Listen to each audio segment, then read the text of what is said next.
Hello gainers, Ralphie here with some Fit of Philosophy now. My subject for today is assessing risk. Assessing risk in our lives, knowing what our risk limits are, how to get to know our risk tolerances. And you can probably hear in the background something quite interesting is going on. I live in the Isle of Man in the middle of the Irish Sea. For 2 weeks of the year it is the location for the TT races. Now, the guys that take their bikes out on the track, which is right behind me because there's a race on at the moment, know a thing or two about risk, because when it comes to travelling between 140 and 180 miles per hour on a sort of straightish bit of road up in the north of the island. It's a public road, it's closed off, and motorcycle racers are going round as fast as they can. Now, they're hitting speeds in excess of 200 miles an hour at times. You're looking at lap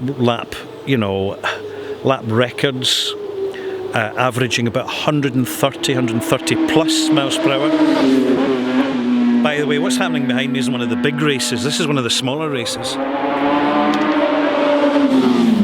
But these guys, they're not in a circuit. There's not a whole load of wriggle room if something goes wrong in their bike. If they have a wipeout now, they're going to hit what's called furniture. Now, this is a technical name for all the stuff at the side of the road that can kill you, like trees, walls. Oh, I like the sound of that. That's my kind of engine. I like the rumbly stuff. If you do visit the Isle of Man for the TT, this particular location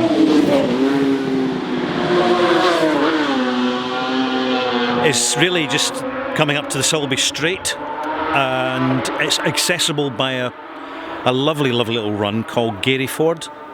A very beautiful part of the island, actually, overlooked and underrated.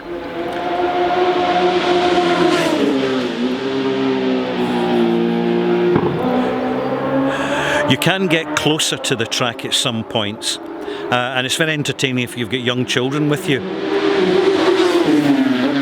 It's the first time a bike passes, the kids just jump right out of their skin. But these guys, it's a kind of hobby to them.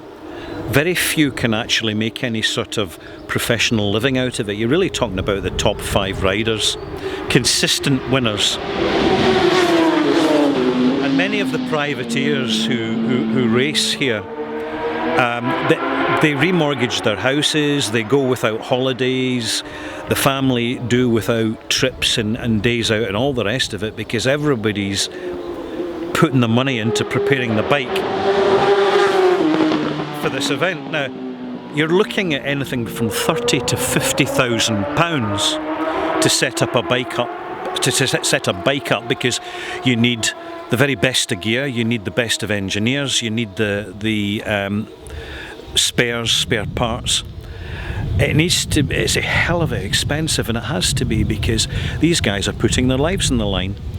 And by and large, most of the riders get back to the finishing line intact, but it's a fact about the TT, and it adds without doubt, I'm not being sentimental about it, it adds to its reputation and its provenance that there are a lot of fatalities as regards the sport of road racing. There's at least one fatality every year. Some years we're very fortunate and people get away with it. But the fine edge and precision, and ultimately the game of risk that these racers take, is something you and I could never even hope to have the kahunas to do. Frankly, we don't have the ability, and knowing one of the racers myself, I've observed on several occasions his reflex actions are way ahead of normal. They are almost superhuman. But he's trained himself from a very early age to have that sort of reaction, on top of the fact that he's just very, very talented as a bike rider, so he can do it. He knows the parameters of his risk. And for you and I, we need to know the parameters of our risk. And the way we do that is we explore risk. As children, we play, we climb trees, we jump into hedges with broken glass in it. We jump out in the road when cars are coming. We do all these silly things that adults give kids into trouble for. But children subconsciously know that risk taking, experiencing risk is very important in their lives. Now, I'm walking away from the trackside now because that's really the first lap of that race done. So I don't know if you even noticed, but some of the later bikes were marginally slower. Not much, just marginally. But they're never going to make a podium position, because to have that edge, that winning edge, requires a combination of extra ability and extra risk. And it's something that is well worth observing in our own lives.